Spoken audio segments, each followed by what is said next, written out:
Southern Hemisphere kind of team of the year for 2018. I started this as kind of a world 15, but it's pretty hard to narrow. Well, 23 anyway. It's really hard to narrow a team down. So I'm going to start with the Southern Hemisphere, put these guys up against the North. You guys can let me know which side is stronger looking on paper. And yeah, it's been tough. I'll put it that way. Take two, seeing as my son got loose and decided he wanted to come in and see what I was doing. So we'll see if he's distracted long enough to get through this one.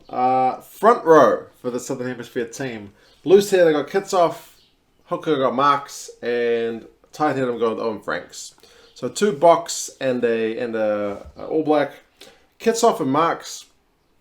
Marks especially, but Kitsoff too. Guys able to get turnovers, defensively very sound. Their scrum's been top notch. Question marks about Marks' throwing. Not sure all of that is down to him at times, because whenever he's got Mostert in the line out, his throwing seems to be fine. So sometimes I wonder if it's the callers or the jumpers or other things going wrong. But I mean, if he's not the world's best hooker, I'm not quite sure who is. Kitsoff, so glad he's back in South African rugby. He's been magic this year as well. Owen Franks, not going to score you any tries, but he's going to hold that scrum up. He's going to get around the park and do his job. At his age as well, he's still going strong. He doesn't seem to really age a lot. So that's a pretty sweet looking front row. I have put Tui Nukuafe and Mal Herba on the bench as prop reserves. Tui Nukuafe has had a really meteoric rise through the ranks. I don't think he's the finished article yet, and we've seen that a few times this year, but he's still a very, very good player. And Mal Herba, I think I've said this before, he just looks like a guy who you'd see at a corner of the bar who's had one too many beers. But man, he's been good this season. I didn't really expect that much from him. He seemed like an interesting pick from Rassi when he was initially picked, but he's done a solid job. So I'm got no problems putting him in the team as well. Cody Taylor is the backup hooker. If you are going to question who should be the number two for the Southern Hemisphere team, it's probably between Marks and Taylor. But to be fair, there are a fair few good number twos in Southern Hemisphere at the minute. But he's been dynamic, probably a bit more dynamic than Marks, but perhaps Marks, with his turnovers and defensively, is able to, and just his ability at the back of the maul, just edges him ahead of Taylor here. But either way, man, start either of them, I'll be pretty happy. Second row, Brodie Retallick. Speaking of guys who can just kind of do everything, I mean, he's going to jump in the line out, he's going to steal line out ball, he's going to get turnovers on the ground, he's going to show pretty good skills with his hands. He's going to dummy like getting that World Try of the Year. The guy just does everything. He is pretty much that rare case of the complete package player. He can offload, just does everything. So yeah, he was always going to be a shoo-in. Alongside him, I've put Peter Steph Tutoy, arguably the best Springbok player of the year, to be fair. Honestly, the guy's had a magic year. His work rate is phenomenal. He makes tackles all day long. Whatever he's having for breakfast, more guys should be having it, because, yeah, either that or he's just got a really big ticker. He does a fine job. Probably not his best position in the second row, but I wanted him in the team and I wanted some other guys in, so I've kind of shuffled things around a little bit. I have put Sam Whitelock as my lock reserve. I mean, he's unlucky not to be starting. Again, he's very good as well in the air. Makes tackles like a champion. Again, one of the best locks in the world. So that's a pretty good trio there. Back row, I've gone with Vermeulen on the blind side, Savia on the open side, and Pocock at number 8. So I've got my big, beefy guy in Vermeulen who's going to do everything from take high balls to bust tackles to make tackles, get turnovers. Savia, who's probably been the most improved All Black of 2018, who was a guy on the fringes to start with, who's really propelled himself into that number one job. Obviously, Sam Cane's injuries not helped him, but man, Savia has looked really good this year, and his staying in New Zealand beyond 2019 is an indication of where he's at the moment. Like, he was all set to go to France by all accounts, but now he's going to be sticking around. David Pocock has saved the Wallabies from getting... I mean, it's been a bad year, and they probably could have had it worse if not for David Pocock. He is just a muscle-bound guy who loves getting over the ball. I feel sorry for his neck because it cops a fair bit of punishment. Not a traditional number 8. Like, he's probably more of a number 7, but to have Vermeulen, Pocock, and Xavier in the back row, I think it's got enough balance to it. And man, you got Kitsoff, Marks, Retallick, Vermeulen, and Pocock. All these guys, Xavier, who all can get turnovers pretty regularly. So I feel sorry for the team coming up against these guys on the ground. They are going to be in for a fair bit of pain. I've put Pablo Matera on the bench to add a bit of dynamism to that back row when he comes on. He's still pretty young, younger than I think the other guys. Very convincing ball runner. Again, good with his hands. Can be a bit aggressive on defense, but as long as we temper that, that's fine. And yeah, he's versatile, so he can slot into a few different places.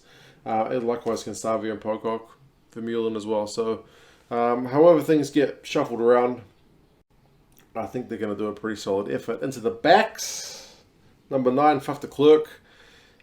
He's another guy whose stocks have really risen this year. He seems better for his time in England. A bit of criticism was box kicks, but defensively he harried and made some of the other number 9s in the Southern Hemisphere have a pretty miserable time. And his distribution was solid.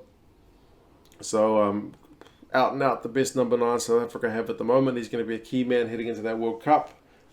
His backup, I got TJ Perenara. He is still behind Aaron Smith in the pecking order, but arguably the best number 9 New Zealand have got at the moment.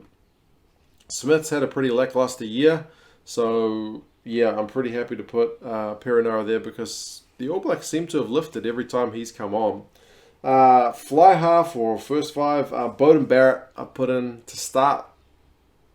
Just sheer dynamic player as well. When you talk a lot of the Hurricanes guys, dynamic seems to be a thing that they do. He scored a load of tries. His kicking came under a bit of criticism, but I looked at the overall stats, and New Zealand were kicking, I think, just below 80%. It's just like 2 games he kicked atrociously bad. But most of the other games, he's actually not too bad. Even slotted a couple of drop goals towards the end of the year. So a guy who could do a lot of things is now able to show us that he's able to do more. So I'm happy to put him in there. Midfield, I've gone with De La Fuente from Argentina. He's probably going to be a bit of a left field pick for a lot of people, but he's got tackle stats that will blow the mind of, I haven't written them down because it was over so many different games, but yeah, he tackles like crazy. For a guy in his position, you have to be defensively sound, and he seems to be able to really close that channel down. And he's able to set up line breaks. He's able to get line breaks of his own. He's not kind of a Nani Laumapi who's just busting through tackles, and he's not Kurtley Beale who's only a playmaker and not so much a defender. He's a guy who does everything very well, and I'm keen to see how he goes in 2019 as well, because again, he seems to slip under the radar a fair bit, but he's always very solid.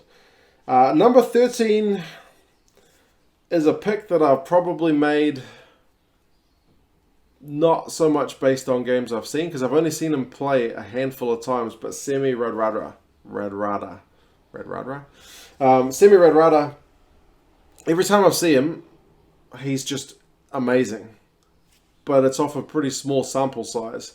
But he seems to be just one of the best players in the world. I think if he was playing for the All Blacks or for South Africa or Australia, he'd be getting a lot more press than he does playing for Fiji.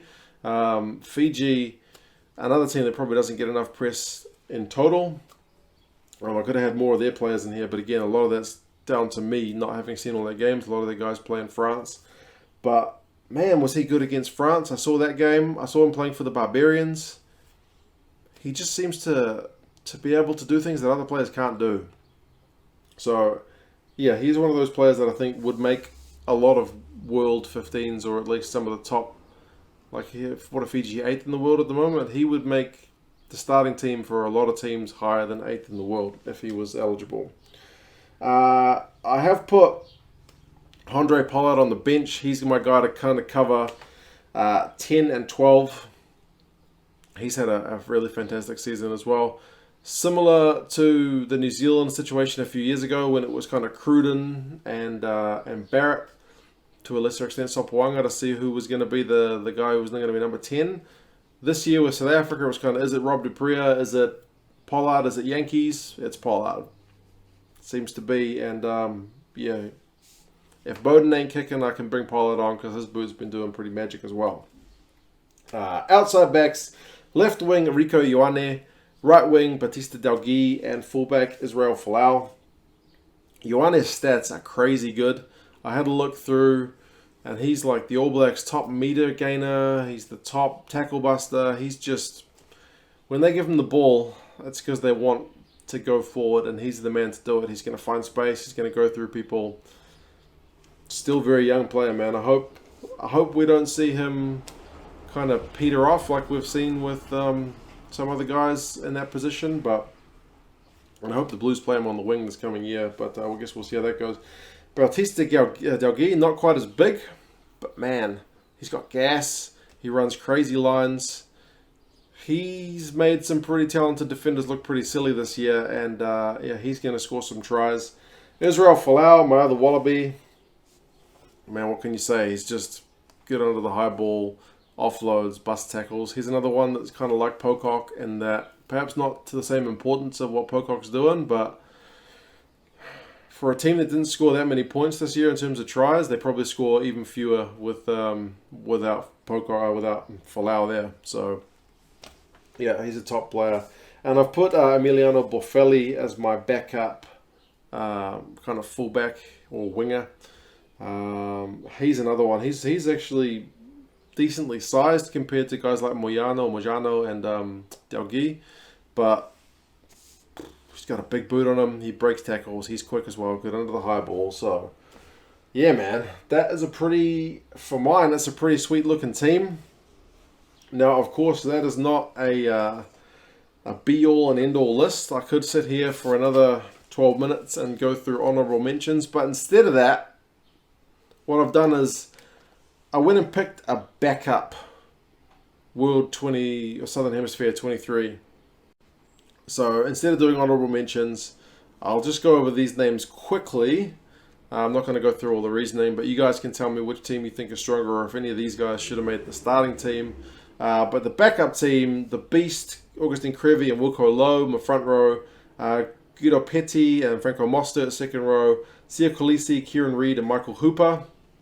In the back row, captain, and number 2 captain. So the 4 captains are all there. None of them can make the starting job. Guinea and Sanchez, 9 and 10. Beale and Goodhue, 12 and 13.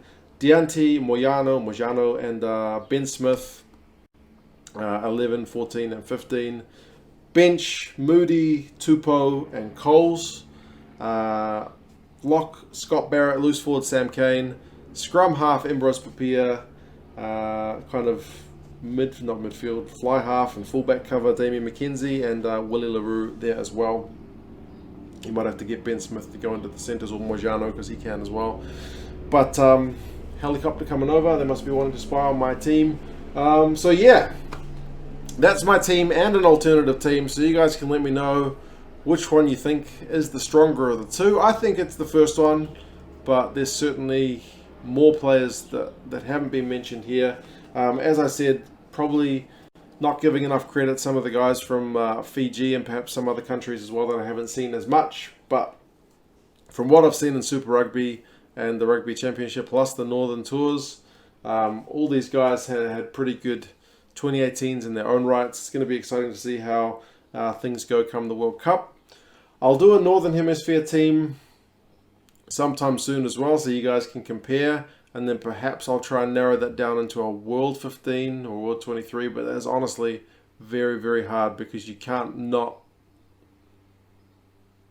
drop somebody that deserves to be there because you've only got that many limited spots. But anyway, that's my team. You guys let me know your thoughts on it. And yeah, I'll talk to you again soon. See you later.